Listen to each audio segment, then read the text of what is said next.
Ini keganjilan proses hukum yang ke-11 dari 30 keganjilan. Yaitu proses hukum tercepat se-Indonesia. Patut diduga bahwa APH penyidik memiliki kepentingan terhadap perusahaan asuransi melalui perlindungan atas kewajiban pembayaran klaim asuransi sebesar 15,2 miliar.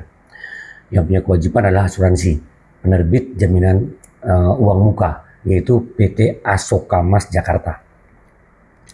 Dengan proses hukum yang dimungkinkan paling cepat se-Indonesia. Begini analisisnya. Itu pertama, laporan terjadinya tindak pidana itu 1 April 2016. 1 April. Surat perintah penyidikan itu 4 April 2016. Itu kalau hari kerja, hanya 1 hari kerja saja sudah dari laporan terbit surat perintah penyidikan. Kemudian penetapan tersangka itu tanggal 23 Mei atau 32 hari kerja atau 1 bulan setelah diterbitkannya sprindik. Dan diterbitkan lagi surat perintah dimulai penyidikan SPDP itu tanggal 30 Mei 2016. Kemudian surat perintah penahanan kepada diri saya itu tanggal 6 Juni. Artinya saya ditahan itu dengan suratnya itu 6 Juni 2016. 4 hari setelah diterbitkannya SPDP. Dari adanya laporan terjadinya tindak pidana hingga memenjarakan saya, itu hanya perlu waktu 60 hari kalender. 2 bulan saja cukup dari laporan hingga memenjarakan tersangka. Ini faktual ya, berdasarkan berkas perkara. Nah, apakah ada yang lebih cepat dari proses hukum ini? Yaitu tindak pidana korupsi bukan OTT. Sekali lagi, ada yang lebih cepat? Nah, apakah kalian aparat penegak hukum mau membela diri dan berkata ini berajaskan proses hukum yang cepat dan murah? Silakan. Tuhan yang Maha tahu kan. Tapi bisa dibayangkan jika diri saya adalah aparat penegak hukum yang memiliki kewenangan sebagai jaksa dan saya korup. Dengar nih.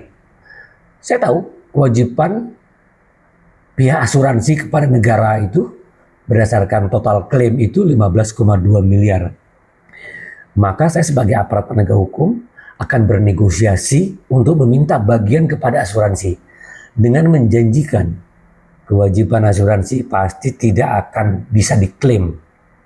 Walau konsekuensinya saya akan mempercepat berjalannya proses hukum hingga penetapan tersangka dan segera memenjarakan para pihak agar pihak asuransi aman. Walau akibatnya administrasi itu berantakan, tapi akan saya gunakan kewenangan saya mutlak, abuse of power-nya itu. Nah, selain saya mendapatkan reward dari kantor, saya juga bisa mendapatkan uang, mungkin rasa terima kasih dari perusahaan asuransi.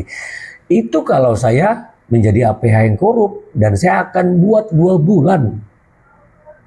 Laporan masuk, proses selesai. Tuh. Tapi mungkin ini enggak.